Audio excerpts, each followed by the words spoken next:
Corinthians Paulista e atual gerente financeiro do Esporte Clube Corinthians Paulista e, na ocasião, também gerente financeiro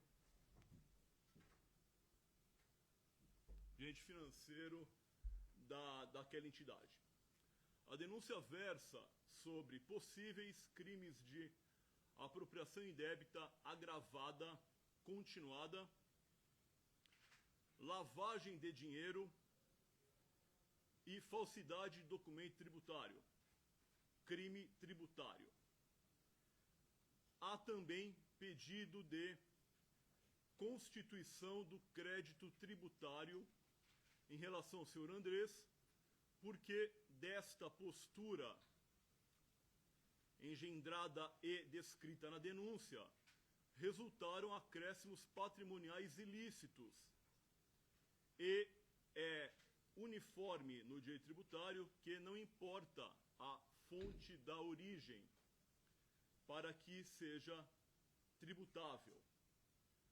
São proventos de qualquer natureza que dão aso ao eventual crime tributário de sonegação fiscal, desde que precedido do prévio lançamento tributário, da prévia constituição do crédito tributário.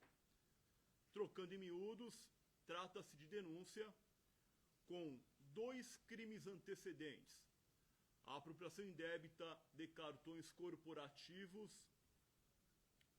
e de bens constantes nas contas correntes do Esporte Clube Corinthians Paulista, a falsidade de documentos fiscais e tributáveis, a possibilidade de lá na frente eventual persecução penal por crime de sonegação fiscal e, por fim, resumirei agora a história, a investigação. A investigação começou dia 29 de julho de 2025, mediante sorteio ao cargo que o representante que vos fala ocupa. Instaurou o procedimento para averiguar a apropriação indébita, entre outros crimes. Esse procedimento veio instruído com matérias jornalísticas e com uma representação de um popular. E o artigo 27 do CPP exige que a autoridade policial ou o representante do Ministério Público, quando instado por popular e quando entregue a este representante informações referentes a crimes, é dever impostergável começar uma investigação. Dito isso, a investigação se iniciou. Aquelas notas fiscais que estavam estampadas no jornal foram, de maneira oblíqua, indireta, reflexa, corroboradas por pessoas que disseram a respeito de sua autenticidade. E a par dessa informação, nós solicitamos ao Poder Judiciário a quebra de uma das empresas, a quebra do sigilo fiscal de uma das empresas. Nós obtivemos deferimento nesse pedido e recebemos há pouco a informação que será oportunamente examinada. Concomitantemente, aquela representação de um popular instruída com matéria jornalística também trouxe eventual malversação de uso de cartão corporativo empresarial. E nós também pedimos ao Poder Judiciário a quebra desses cartões, dessas faturas, e obtivemos o deferimento pelo Poder Judiciário e também, neste meio tempo, a vítima, a entidade esportiva Esporte Clube Corinthians Paulista, nos encaminhou as faturas de agosto de 2018 até maio de 2025. Pois bem, recebemos, nos debruçamos sobre ela e verificamos que, de fato, é claro, quando eu falo de fato, eu digo no momento da denúncia. Não estou aqui pré-julgando ninguém, até porque quem julga é o representante do Poder Judiciário. O Ministério Público, ele inicia uma ação penal com base em indícios de autoria e prova da materialidade delituosa. Feito isso, dito isso, nós entendemos, após nos debruçarmos sobre aquelas faturas, que o cartão corporativo do Esporte Clube Corinthians Paulista, ou seja, empresarial, não da pessoa física, de nenhum dirigente, era utilizado como se fosse privado. Houve uma inversão da propriedade e um dos denunciados, o ex-presidente, passou a dispô-lo desse cartão como se proprietário fosse. E fez inúmeras compras particulares. Não digo uma, eu digo inúmeras compras particulares. E são compras particulares que à vista de olhos se percebe. Não é necessário muito escrutínio ou muita perspicácia para saber que um cartão corporativo não é utilizado, por exemplo, numa drogaria, não é utilizado, por exemplo, numa clínica laboratorial, não é utilizado, por exemplo, no hospital de ponta, não é utilizado, por exemplo, em duty free. Esse dinheiro é da entidade esportiva Esporte Clube Corinthians Paulista e não daquele que momentaneamente ocupa o cargo de ex-presidente, ou melhor, de presidente, à época. Até porque o estatuto previu a não remuneração de qualquer dirigente que ali estivesse. O Esporte Clube Corinthians Paulista, ele tem isenção fiscal. Ele não pode distribuir lucros. Justamente por conta dessa exigência, tem a isenção fiscal. É importante que se diga essa questão, que, ao que me constou, ficou lançada sob as nuvens. Continuando. Então, foi feito um critério de selecionar as despesas que seriam ou não atinentes ao exercício da presidência. O cartão corporativo, como o próprio nome diz, é da empresa. Ele tem que ser utilizado com pertinência à função institucional. Ele tem que ser utilizado com compatibilidade com o exercício do cargo. Ele não pode ser utilizado para arcar com despesas pessoais. A ausência de regramento no estatuto sobre esse cartão não induz a possibilidade desenfreada de uso. Não induz a possibilidade livre, leve e solta de uso. E eu digo por quê? Porque ninguém se escusa de cumprir a lei. E a lei proíbe a apropriação indébita. A lei proíbe a falsidade documental. A lei proíbe, enfim, há também a possibilidade da aplicação dos princípios gerais em caso de omissão, mas da analogia, mas o próprio estatuto, ele permitiu, ele deu uma saída. Em caso de omissão, aplicar-se-ão as leis previstas no ordenamento jurídico. De modo que eu não preciso dizer o que é óbvio. Eu vou fazer aqui uma metáfora que é bem cabível na hipótese vertente. Imaginemos que você, qual é o seu nome? Fábio. Fábio tem uma casa chique, ele contrata alguém para administrar a casa dele e entrega o cartão de crédito dele para essa pessoa. E essa pessoa começa a comprar coisas que não vão administrar a casa dele. O dono da casa, nesse caso, é o Corinthians. Foi o Corinthians, independentemente do que os dirigentes que ali estão interpretaram ou deixaram de interpretar. Aqui o trabalho do Ministério Público é eminentemente técnico. eminentemente técnico.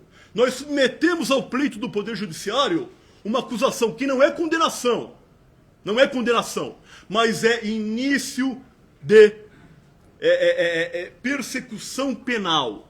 Nós reunimos indícios de autoria e prova da materialidade delituosa, de tal modo que é difícil não falar com emoção, é difícil chegar aqui e ler 80 laudas de denúncia, só que eu não vou ler, está na cabeça. Quando a pessoa fala o que está na cabeça, não titubeia, não claudica. Enfim, eu acho que já me alonguei e, por fim, eu ressalto. Estão vendo isso aqui? É entrevista institucional. Não é o Cássio Conserino, é o Ministério Público do Estado de São Paulo. O que o promotor faz? Ele deve satisfação à sociedade dos seus atos. Eu estou abrindo a víscera da investigação, submetendo ao pleito da sociedade, que é o nosso empregador, para que, se quiserem colocar qualquer tipo de crítica, todos saberão o que aconteceu. Então, só para arrematar, eu vou pincelar algumas compras. itunes.com.br. Isso aqui é aplicativo de iPhone. O meu telefone não é iPhone, meu telefone é Android, mas fui me informar, deve ser aplicativo de iPhone. Muita está pagando. Por quê? É um dinheiro pequeno. Aí não pode, gente. Não pode, não é dele. É do time. É da Sociedade Esportiva, do Esporte Clube Corinthians Paulista. Vou errar o nome agora do time. Enfim, Sociedade Esportiva.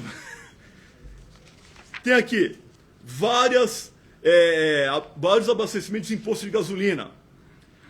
Compra na Gaster. E detalhe, não é um relógio que foi mencionado no interrogatório do senhor Andrés. São 2 relógios. E detalhe, vou falar em pé, desculpa. E detalhe, vocês conseguem escutar? Estou falando alto.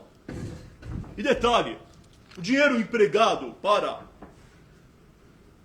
aquisição dos relógios é do Esporte Clube Corinthians Paulista. Pois bem, cartão de crédito do time. Nota fiscal em nome de quem? Do Andrés. Com base em que você compra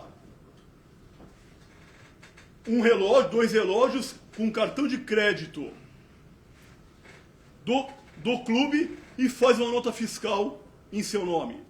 E isso, segundo um doutrinador, Renato Brasileiro, que eu menciono no meu livro de lavagem de dinheiro, e eu fiz também menção a apontamentos do nosso livro, se trata de lavagem elementar. A lavagem de dinheiro não requer uma sofisticação engenhosa, financeira engenhosa. Não preciso ocultar, separar o dinheiro do sujeito ativo, mandar esse dinheiro para paraíso fiscal, mudar de pessoa jurídica e reintroduzir no Brasil. Não preciso. É claro, essas lavagens de dinheiro são as mais engenhosas. Mas a lavagem de dinheiro, ela se subdivide na elementar, na moderada e na sofisticada. E aqui é exemplo clássico, doutrinário, de lavagem de dinheiro elementar, com gasto pessoal, com roupas na Brooksfield, com atendimento médico, sem dizer quem é o paciente, ocultando a verdadeira titularidade de quem vai se submeter ao tratamento naquele hospital, dissimulando a natureza, origem e propriedade dos valores empregados naquela transação. De modo que, se nós estivéssemos em face apenas e tão somente da apropriação indébita agravada com a utilização da nota fiscal em nome do clube e o agente aproveitando as benesses daquele valor, estaríamos em face da proibição indébita agravada. Mas não, deram um passo a mais, deram um passo à frente, enveredaram para eventual delito econômico. Então, esta é uma das facetas da denúncia. E em relação ao senhor Roberto Gavioli, Roberto Gavioli tinha o dever jurídico de impedir o resultado. Ele era o garantidor do bem jurídico. Ele era obrigado a conferir nota fiscal. Ele era obrigado a verificar a pertinência do valor gasto com o que constava na nota fiscal, ou então na fatura do cartão de crédito. Ele era obrigado a confeccionar relatório para apresentar para os órgãos superiores internos e fazer a prestação de contas. Só que nada disso foi feito. Nada disso foi feito e mais, em interrogatório o senhor disse que não tinha o dever de fiscalização. Só que ele era gerente financeiro. Ele era remunerado para tal. E em sendo remunerado, fazia parte do trabalho dele, do serviço dele, da atividade dele. Por isso, ele ingressou também na qualidade de codenunciado. Então, resumindo, a denúncia é em relação ao senhor André Sanches e ao senhor Roberto Gavioli por esses crimes já informados. E só complementando, aqui nós estamos num recinto oficial, o timbre que os senhores receberam foi da assessoria de imprensa do Ministério Público, então quem fala aqui é o Ministério Público, sem personalismo, sem personalização, e fui além porque, por sorteio, caiu no meu colo. Simples assim. Tá? Então é bom que não tem nada além disso, porque, por motivos óbvios, ninguém ganha nada além disso, ninguém fatura mais por produtividade. Aqui não é empresa particular, empresa civil. Aqui ganha-se igual trabalhando mais ou trabalhando menos. Então, que fique bem claro. Por gentileza, umas 10 perguntinhas e a gente fecha isso. Promotor. Pois não. Vini Nascimento, da ESPN, bom dia. Tudo bem? Bom, depois desses crimes, né, que o senhor passou, que os dois foram indiciados, eu gostaria de saber do próximo passo agora do Ministério. Tá, boa pergunta. Os próximos passos. Eu estava até uma semana atrás respondendo HC. Eu acho que eu sou o promotor que mais respondeu HC nos últimos tempos, porque HC impetrado por testemunha de acusação. Inusitadíssimo. Uma testemunha que eu ia ouvir a princípio de acusação sobre uma fatura, sobre uma nota fiscal, e entrou com HC. Aí mais, agora eu me lembrei, eu estou fazendo essa observação em relação a essa entrevista, porque num dos HCs, o advogado teve o disparate de dizer que eu não poderia me manifestar, que eu estaria arranhando a imagem do Corinthians. Está lá no papel. Só que, até onde eu sei, o direito de expressão, e ainda mais de um promotor de justiça, com a antiga nomenclatura promotor público, da época do meu falecido pai, que agora, daqui 2 dias, vai fazer 1 ano do passamento dele, que Deus o tenha, é dever exteriorizar as condições pelas quais o trabalho foi formulado.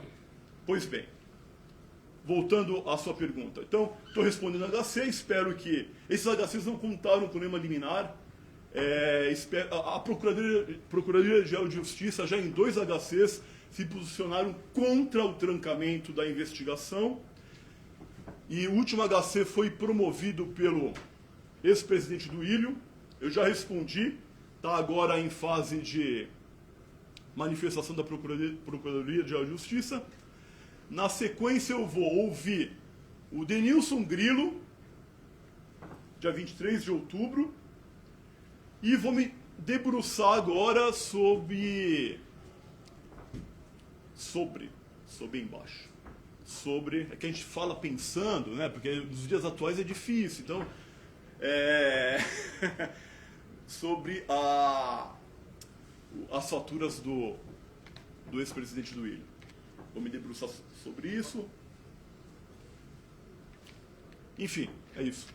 Doutor, aqui, em que Filhote da Rádio Craque Neto. Você citou um pouco já sobre a questão do William Monteiro Alves, então eu queria que você também citasse como é que está esse andamento dessa investigação agora do Duílio e também do Denilson Grilo que você citou, que era o motorista dele, e posteriormente também do Augusto Melo. Não, sobre o Denilson, sobre a entrevista é sobre o Andrés e sobre o Gavioli. Em relação ao Duílio, como eu falei, eu vou me debruçar agora em relação às faturas dos cartões de crédito dele, não deu tempo, sou eu e uma outra funcionária, enfim, outra oficial de promotoria, então é difícil a gente coordenar tudo. Então, qual foi o critério de atuação? Dos fatos mais antigos. Eu peguei 2018, agora eu vou seguir. Então, eu não tenho muito o que eu posso lhe atestar é que dia 23 o senhor Denilson Grilo vai ser submetido a interrogatório. Promotor, intervenção judicial. Intervenção judicial é uma coisa que passa pelo Ministério Público, que poderia no clube acontecer? Intervenção judicial é da alçada da promotoria civil. É da alçada de um juiz civil. No âmbito criminal, não há nenhuma condição de imposição de intervenção judicial, porque o juiz criminal não tem jurisdição sobre essa matéria. Mas nada impede que a promotoria criminal municie a promotoria civil acerca de possíveis ilícitos, atos administrativos, uma vez que o Supremo Tribunal Federal, no dia 8 de agosto, entendeu que é perfeitamente possível uma intervenção judicial em entidade esportiva quando houver indícios de crime, atos administrativos, enfim, atos administrativos ilícitos, enfim.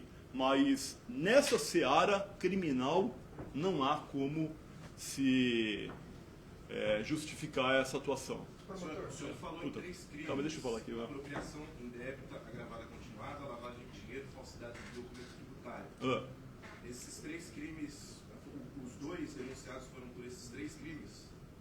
Sim, na verdade, não. O Andrés, em relação aos crimes tributários, eu só imputei ao Andrés porque aí realmente o gerente financeiro, creio eu, não tinha condições de saber. Agora, apropriação indébita e lavagem de dinheiro também sim, mas com condições jurídicas diferenciadas. Certo. Um por omissão e o outro por ação. Promotor, Fábio Marinho, Portal Meu Timão, um dos denunciados, o Roberto Gavioli, foi sugerido recentemente que os ex-presidentes fossem afastados dos seus cargos estatutários. O André Santos é membro do Quórum. Eu queria saber do Roberto Gavioli, que atualmente exerce função administrativa no clube, se houve a recomendação do seu afastamento, se tem alguma coisa dentro desse tem medida cautelar nesse sentido, sim. Promotor, quanto aos gastos, o senhor falou, de alguns gastos que foram identificados. Mas o senhor tem um levantamento de quantos foram os gastos? Tem tudo, está na denúncia, tudo. O senhor tem? Não. Você perguntou, eu respondi. Agora... E isso é referente a toda a presidência dele ou só 2018 que o senhor falou? Não, toda. De agosto... E o valor... isso é importante. E o valor atualizado com IPCAE e juros de 1% ao mês, que é o critério da Justiça, súmula 53 e 43... está escrito aqui, não me lembro. Súmula do STJ. Deu R$480 mil. O valor atualizado. O Ministério Público ainda pede 75% desse valor a título de reparação por danos morais à entidade Esporte Clube Corinthians Paulista e 75% para o gerente financeiro Gavioli a título de dano moral. Por quê? Porque o artigo 387, parágrafo, inciso 4º do CPP, ele previu a possibilidade de ressarcimento da vítima. E a vítima aqui, evidentemente, é o Corinthians. O dinheiro manuseado, o dinheiro movimentado, o dinheiro que foi apropriado através da utilização do cartão, era do Corinthians. De modo que, quando se fala em ressarcimento, leia-se ressarcimento por danos morais e reparação por danos... Ressarcimento por danos materiais e reparação por danos morais. Então, foi feita essa dicotomia, essa diferenciação para que o clube seja indenizado em sentido lato, digamos assim. 15 mil reais por mês teria devolvido? Não, Aqueles 15 mil reais, eu fiz aqui na denúncia, inclusive, uma atualização. Fernando de Noronha, a espetacular ilha de Fernando de Noronha e a aprazível praia de Pipa, que é muito bonita, por sinal. Ela daria 33.200. Um minutinho. Aqui eu vou trazer a informação. Não, qual é o seu nome? Silvestre. Calma aí, vou te passar o valor certo. Que bom. Não queria ninguém nervoso aqui, viu? Já basta eu.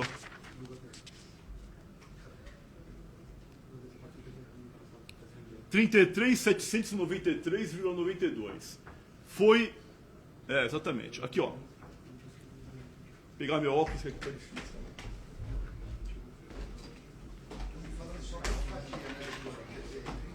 Não, calma aí. Um minutinho. Um total de quase R$500 mil. Aqui, ó. 3 de janeiro, valor... Um restaurante em Fernando de Noronha, 6.980. Atualizado... R$15.500 reais. Daí, agora somando-se com a... Eu usei aqui uma adjetivação engraçada. Deleitável e não menos aprazível praia de Pipa.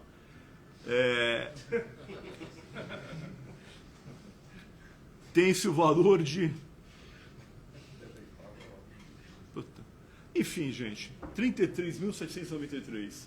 Esse é o valor que deveria ser restituído. Quase R$500 mil. Sim. Não.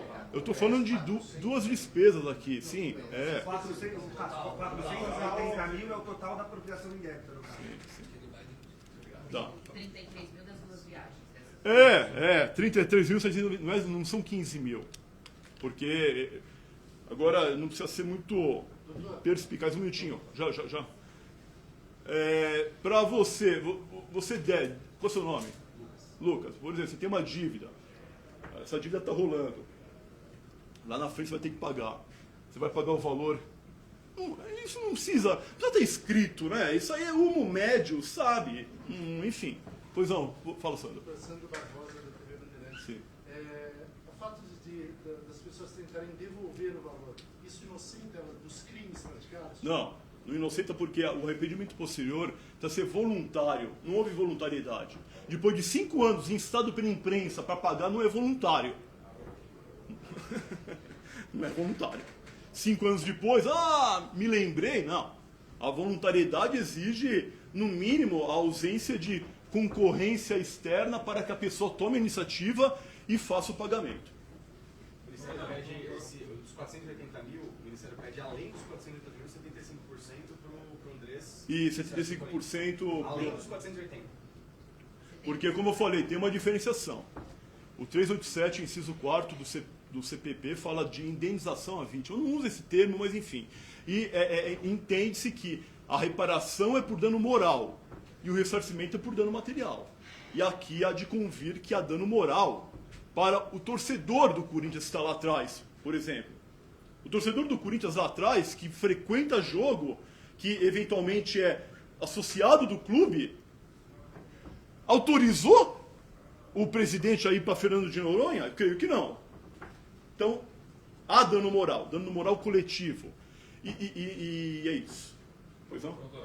Algumas pessoas do clube são desembargadores, delegados. O senhor vem sofrendo algum tipo de... Não. Nada. Política, não? Não. Na minha apuração, eu recebi a informação que parte dos documentos que estão baseando a denúncia foram furtados do Corinthians, tem um boletim de ocorrência sobre isso. O senhor tem informação sobre Não, esse argumento ele é vazio. Eu digo por quê. O argumento, o Ministério Público, ele pode atuar de ofício. Não foi o caso, hein? Fui instado mediante sorteio. É bom que se diga, se rediga, não sei se existe essa palavra, mas é bom que se enfatize isso. Recebi representação de um popular, artigo 27 do CPP. Alguém do povo pediu a intervenção do promotor. Ponto. Quem é o empregador do promotor? É o povo. Então trabalhei. O que tinha no jornal? Recorte. O que eu peguei? Submeti recorte e cola, submeti ao Poder Judiciário e pedi a quebra da empresa. eu vou receber agora o documento legítimo proveniente da quebra da empresa Mercadinho, alguma coisa, Oliveira Mini Mercado, para me debruçar sobre a verdadeira nota fiscal. Ninguém trabalhou em cima de conjectura, ninguém fez pesca probatória, conforme os advogados gostaram dessa expressão nos HCs, não. De jeito nenhum. Nós temos um norte e seguimos aquele norte. E eu já dei o início desse norte. Como é que ele iniciou? Com uma representação de um torcedor, creio eu. Doutor, durante a investigação, o Corinthians omitiu algum documento que foi pedido pelo Ministério Público? Houve algum problema de atraso, mas já foi debelado. Entretanto, eu gostaria de frisar que eu tenho lá ainda 8 caixas de documentos para me debruçar, para enfrentá-las, né, digamos assim, porque cada caixa é bastante substancioso o trabalho. Eu vou examinar se realmente os documentos que me encaminharam são os documentos que interessam a investigação. Eu não posso falar agora se entregaram os documentos corretos ou não, porque eu não os examinei. De modo que se eu falar agora, talvez essa fale reverbere contra mim. As caixas que não foram abertas, existe possibilidade de ter somatórias diferentes da soma de 480? Não, estou falando de outro. É o seguinte, essa investigação, ela tem... Na verdade, ela tem 6 vertentes, porque são 2 tópicos para cada ex-presidente. Você ia falar alguma coisa, não ia? Pois não. Você levantou a mão, abaixou, filho? Doutor, nesse contexto, não seria interessante também você ouvir, ou não, o Ministério Público ouvir o presidente do CORE na época, o Guilherme Stranger, ou até o presidente na época do Duílio, para entender por que esses números passaram pelo Conselho Fiscal, pelo CORE, né, de orientação, e essas pessoas podem também ter prevaricado, né, não ter feito ali o seu papel de fiscalização. Elas também não são, de certa forma, omissas nesse caso? Num determinado momento, na conta introdutória, nós fizemos menção a essa questão e vamos aprofundar nesse sentido. Doutor, em dado momento da investigação, o senhor chegou a apurar uma questão envolvendo a relação de apartamentos de jogadores com o crime organizado. Em que pé se encontra essa investigação? Ela vai ser tocada daqui para frente? E hoje, como você consegue ver a questão da instauração do crime organizado no Corinthians? Eu prefiro me manifestar só sobre a denúncia, para não criar factóides, falácias, enfim. Claro, foi feito isso, mas é um traço estratégico numa outra vertente. Eu prefiro me manifestar só sobre a denúncia. Retomando a pergunta dela sobre a questão dos outros dirigentes, né, presidente do CORE, Conselho Fiscal, Conselho Deliberativo, porque em 2 dos 3 anos da gestão Andrés, as contas foram aprovadas. Né? O senhor disse que fez menção a esses dirigentes na denúncia. Não, na denúncia não, conta introdutória. Tá. Gente, é o seguinte, eu já entendi a sua pergunta, eu vou me antecipar a ela. Aqui tem uma questão fulcral. O gerente financeiro, ele recebe para fazer o trabalho dele. Os demais dirigentes não recebem. E aí, a gente tem que examinar o elemento subjetivo de cada integrante. Eu não posso deduzir que houve omissão. É uma espécie de trabalho benemerente. Cada um daqueles dirigentes tem seus trabalhos respectivos. Diferentemente do gerente financeiro. Esse foi o critério. Por exemplo, eu sou obrigado a fazer meu trabalho. E mais, um dado que chamou muita atenção e que foi patrocinado e protagonizado pelo gerente financeiro, a ponto de determinar a mim a ideia de que ele tinha conhecimento, foi que ele, pasmem, segundo no interrogatório, aduziu que o Corinthians não tinha crédito. Ele parcelou cartão de crédito. Gente, nem o mais jejuno pai de família administra a vida familiar dessa maneira. Todo mundo sabe que parcelar cartão de crédito é a pior alternativa das existentes. Então lá, consignado na denúncia, durante anos, foram 3 parcelamentos um de 7.500, estou arredondando, outro de 8.800 e um terceiro de 20 mil reais. Os caras ficaram pagando. Então, de modo que não me parece minimamente crível que o gerente financeiro autorizasse o parcelamento e não visse o que constava da fatura, gente. Então, ali está muito claro o dolo, a vontade de aderir ao projeto em tese criminoso, com a sua omissão. Em relação aos outros órgãos de controle, tem essa diferenciação que é importante, não é irrelevante. De qualquer maneira, nós vamos, conforme mencionado na cota introdutória, ir além para perscrutar, eventualmente, alguma outra omissão qualificada, mas a omissão qualificada mais evidente, mais simbólica, mais incisiva, é de fato a do gerente financeiro, que tinha obrigação de evitar o resultado e não o fez. Tinha obrigação de reportar aos órgãos internos, eu faço aqui essa alusão na denúncia, fazer um comunicado oficial. Não me parece que tenha havido nenhum comunicado oficial. Pelo contrário, em resposta uma coisa importantíssima também, quando nós estamos fazendo a análise seletiva de cada compra, nós entendemos por bem oficial Esporte Clube Corinthians Paulista e perguntar se houve algum evento importante naquela ocasião que justificasse a presença institucional do senhor Andrés em determinado lugar. Não nos responderam.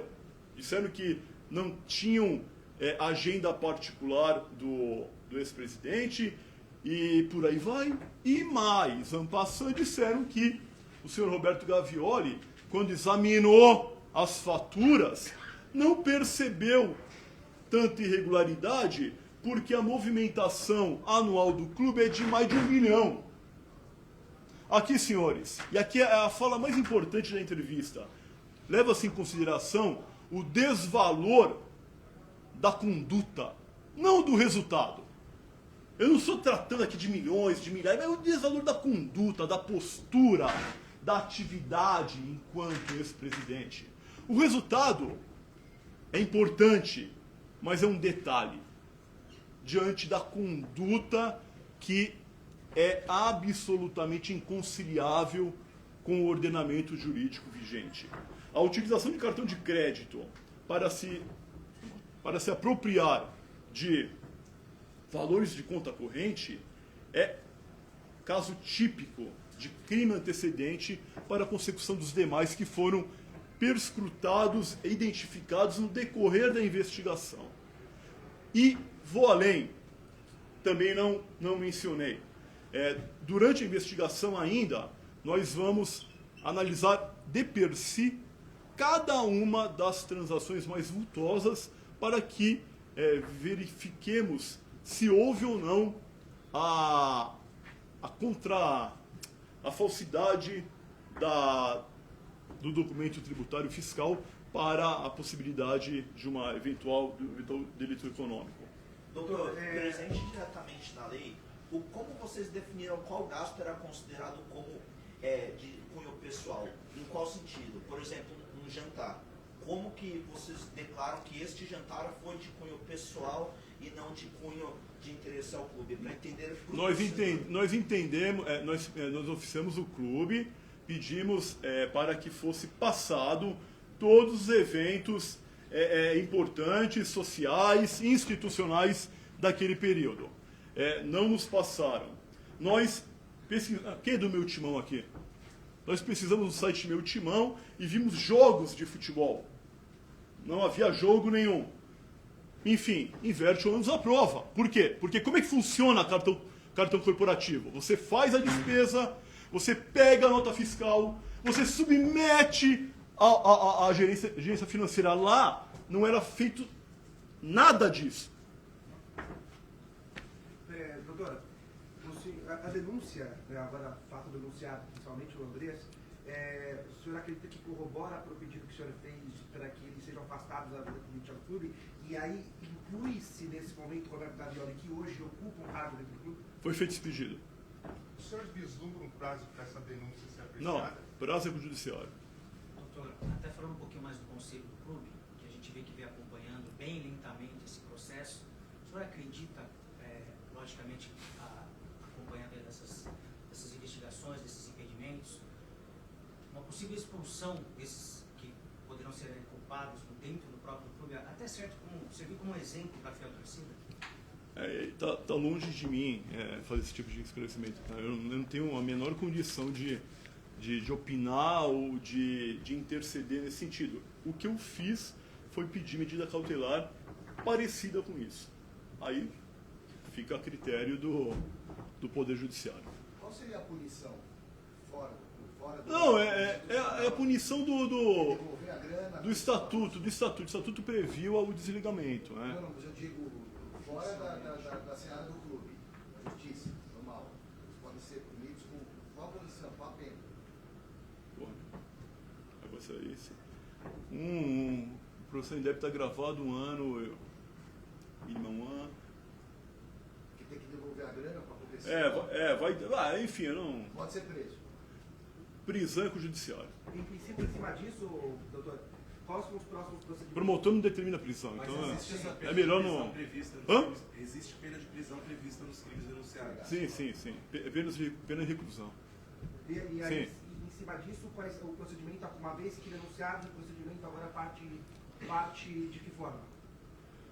Agora, foi submetido ao Poder Judiciário, o Judiciário tem lá o tempo dele para receber ou não a denúncia, eles serão citados e apresentarão as respostas preliminares, cada um dos réus vão apresentar as respostas preliminares, o Judiciário novamente vai fazer uma análise, vai determinar a audiência de instrução probatória e as partes vão se manifestar oralmente ou por escrito, em alegações finais, quando então o juiz de primeiro grau faz a sentença. Doutor, o que configurou a lavagem de dinheiro? O que na investigação configurou? É o seguinte, ficou bem claro que aquela falsidade ou alteração das notas fiscais serviu de etapa da lavagem de dinheiro. E agora é uma questão doutrinária importante também que eu enfrento. A lavagem de dinheiro, ela tem 3 etapas, a ocultação, a dissimulação, a integração, e tem alguns que entendem que a reciclagem também é etapa.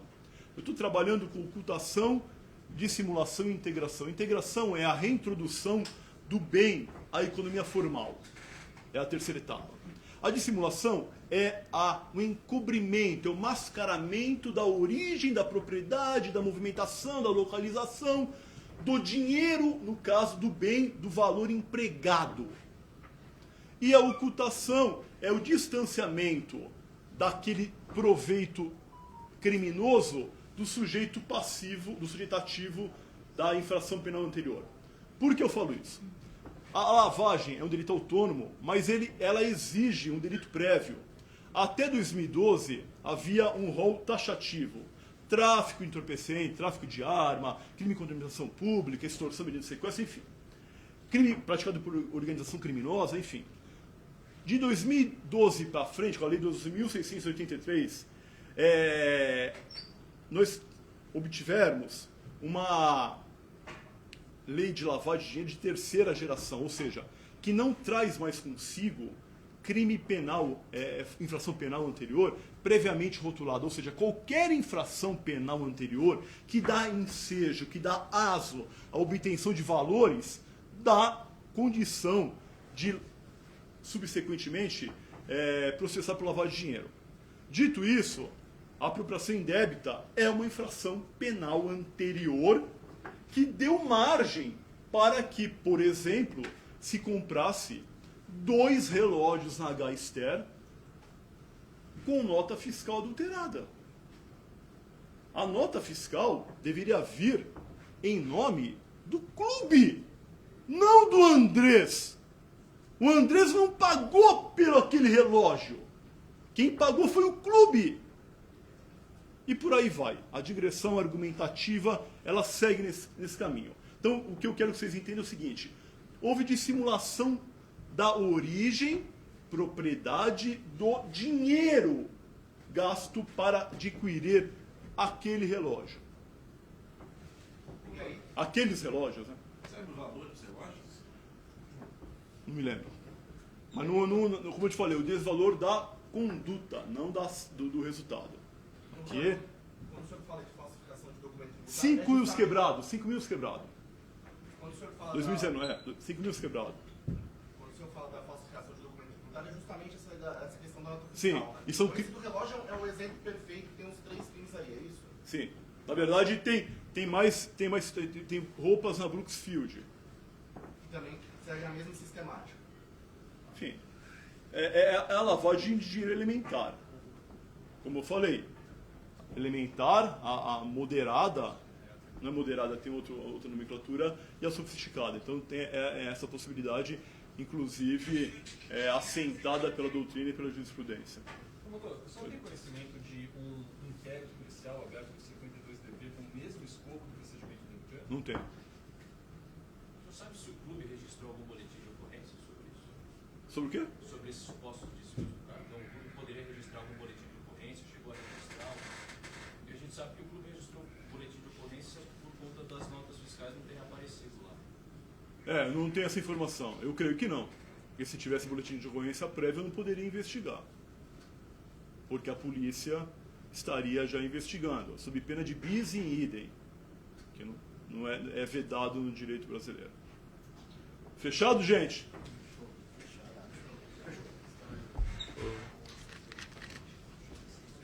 Doutor, por favor, seu nome, só para ficar certinho lá. Cássio Roberto Conserino. Conserino? Conserino.